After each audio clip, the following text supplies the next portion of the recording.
ہمیں پتہ ہے اس چیز کا کہ رب نے ماں باپ کے اندر مقام کتنا رکھا ہے، مرتبہ کتنا رکھا ہے۔ جس شخص کو یہ پتہ ہی نہیں ہے کہ ماں کا مقام کیا ہے، مرتبہ کیا ہے، اس نے عزت خاک کرنی ہے، کبھی بھی عزت نہیں کرے گا وہ ماں باپ کی۔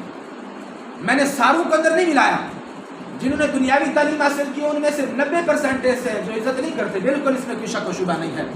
والدین نے ساری زندگی دھوپ پر کام کیا، والدین نے ساری زندگی اپنے بچے کے لیے حلال بھی کمایا، حرام بھی کمایا، حتیٰ کہ اسے یہ بھی پتہ ہے کہ قیامت والے دن کسی اولاد نے میرے خلاف ہو جانا ہے، کہنا ہے رب لم یزل، اسے جنت کے اندر نہ بھیج۔ یہ تو وہ ہے جو خود نماز پڑھنے کے لیے جاتا تھا کہ ہمیں لے کے نہیں جاتا۔ یہ تو وہ ہے، ہم اسے کہتے تھے ابا ہمیں لے چلیے، کہتا تھا بچہ مسجد کے اندر شور پیدا ہوتا ہے تو نہ جا۔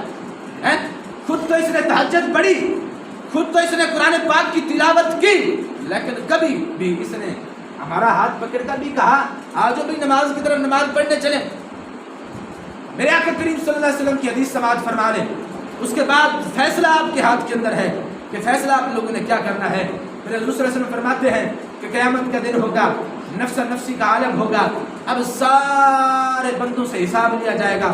اللہ تعالیٰ ایک بندے کو کھڑا کرے گا، فرمائے گا جنت کے اندر چلا جا، اس کی نوجوان اولاد بیٹا کھڑا ہو جائے گا، کہا گیا رب ذوالجلال جنت کے اندر یہ نہیں جا سکتا۔ اللہ تعالیٰ فرمائے گا کیوں؟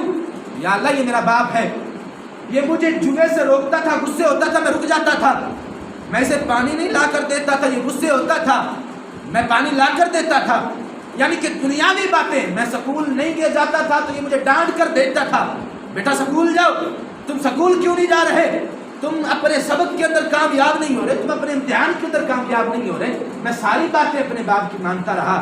پوچھو اس باپ سے، کبھی نماز کا بھی کہا تھا؟ پوچھو اس باپ سے، میں لمحہ فکری آپ لوگوں کو باتیں سنا رہا ہوں، ترنمیں تو آپ سنتے رہتے ہیں، یہ جو باتیں میں آپ کو بتا رہا ہوں یہ لمحہ فکریاں ہیں، آج کے معاشرے کے اندر یہ باتیں پائی جاتی ہیں۔ ہم پھر بزرگی کے عالم کے اندر بیٹھ کر روتے ہیں کہ اولاد ہمارا ادب نہیں کرتی، اولاد ہمارا احترام نہیں کرتی، اولاد ادب کیسے کرے؟ سمجھایا ہوا اولاد کو، پڑھایا ہوا اولاد کو، پھر ادب کرے آ کر تمہارا۔ رونے کا کوئی فائدہ نہیں ہے، بزرگی کے اندر جا کر بھٹکتے ہو، بچوں کو خود خراب کرتے ہو۔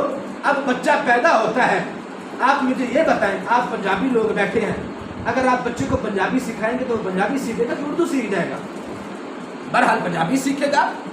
اگر آپ بچے کو اردو سکھاتے ہیں، اب پٹھان لوگ ہم اپنے بچے کو پٹھانی زبان سکھاتے ہیں تو وہ جب بڑا ہوتا ہے تو پٹھانی بولتا ہے، جو اردو سکھاتا ہے، تو یعنی کہ پتہ یہ چلا کہ بچے کی شروعات جو ماں باپ زبان بچے کو سکھائیں گے، بڑے ہو کر بچہ وہ بولے گا۔